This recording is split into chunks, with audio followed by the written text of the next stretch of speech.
A što se islamskog stava tiče, reći ću da je naravno ova bolest postojala u predislamskom društvu. Kod predislamskih Arapa naravno da je postojala. U ovoliko ili sličnoj mjeri ljudi su se kockali, rizikovali, kladili, znači nadali se naglom bogaćenju, uzurpaciji tuđih prava, da se obogati preko noći i tako dalje. Nisu marili za to, pa je Islam došao, alhamdulillah, Kur'an i Sunnet i to zabranio. Prvo upozorio na to, objasnio štetu toga, a onda i striktno zabranio. Kaže Ibn Abbas, radijallahu anhu, kaže ljudi su se prije Islama kladili, a onda je došao Islam, Allah spustio knjigu, pa su oni sa tim prestali, Allah im je to zabranio.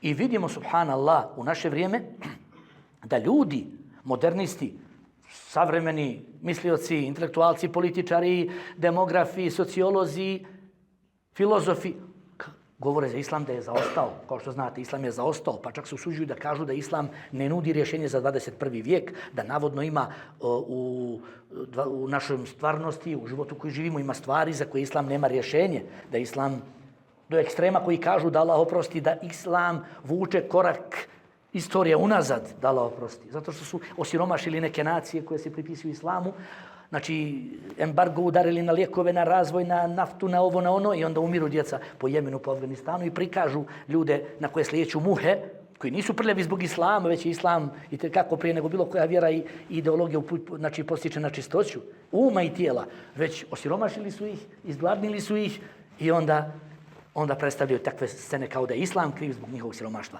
Uglavnom, oni kažu da je Islam zaostao. A pogledajte, prije 1400 godina ovu bolest kojom se danas oni ne mogu, oni moderni, oni napredni, koji lete navodno u svemir, ne mogu da izliječe tu bolest. Niti alkoholizma o kojoj smo govorili u prošloj hutbi, niti klađenje, kockanje i takvog obespravljivanja financijskog, ne mogu to da izliječe. A Islam je došao i za tren je to kad je propis došao, izliječio to u arapskom svijetu. Pa su ovi danas isti ili gori od beduina predislamskih koji su nakon toga Islamom to prihvatili. Tako da Islam je uistinu rješenje za sve. A oni su licemjeri koji to neće da priznaju, svi koji tako Islam, znači kleveću.